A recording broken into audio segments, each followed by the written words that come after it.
మీ business ఏదైనా మీ ఊర్లో promotion చేయాలంటే అది సుమన్ టీవీతోనే సాధ్యం. ఇప్పుడే సంప్రదించండి.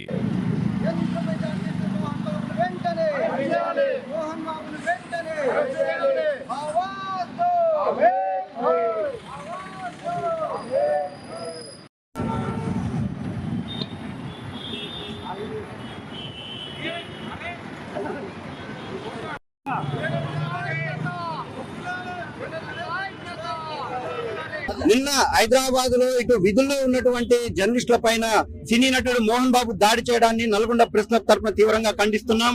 ఈ చర్య అత్యంత అమానుషం, అత్యంత విచక్షణారహితంగా మోహన్ బాబు దాడి చేయడం ఆయన అహంకారానికి నిదర్శనం.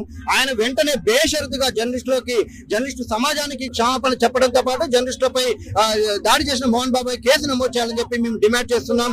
ఒక వ్యక్తిగతంగా మేము ఎన్నడూ కూడా జీవితాల్లోకి వెళ్లే ఉద్దేశం మీడియాకు లేదు.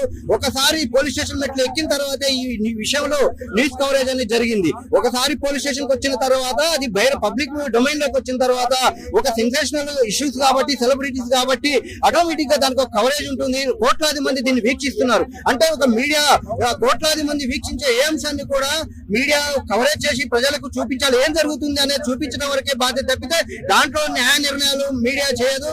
కాబట్టి అక్కడ ఏం జరుగుతుందో చూపించే ప్రయత్నం చేస్తున్నటువంటి జర్నలిస్టుల పైన విచక్షణంగా దాడి చేయడం అయితే ఇటు press club Nalgonda press club తరఫున తీవ్రంగా ఖండిస్తున్నాం. మోహన్ బాబు బేషరతుగా క్షమాపణ చెప్పాలి, మోహన్ బాబు పై కేసు నమోదు చేయాలని డిమాండ్ చేస్తా ఉన్నాం. అహంకార పూరితంగా సినీ యాక్టర్ మోహన్ బాబు గారు దాడి చేయడం జరిగింది. ఆ దాడిని తీవ్రంగా టీడబ్ల్యూ ఐజేయు నల్గొండ జిల్లా శాఖ తరఫున ఖండిస్తున్నాం.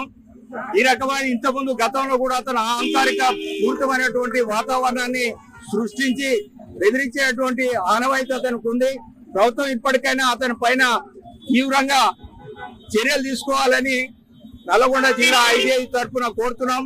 ఆ రకమైనటువంటి చర్యలు తీసుకోకపోతే రాష్ట్ర వ్యాప్తంగా ఉద్యమం చేపట్టడానికి టీడబ్ల్యూ ఐజేయు రాష్ట్ర శాఖ పిలిపించింది.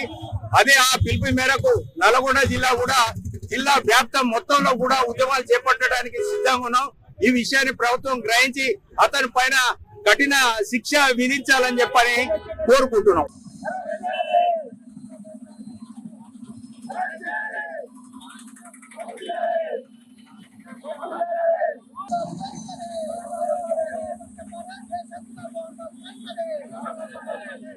Vamos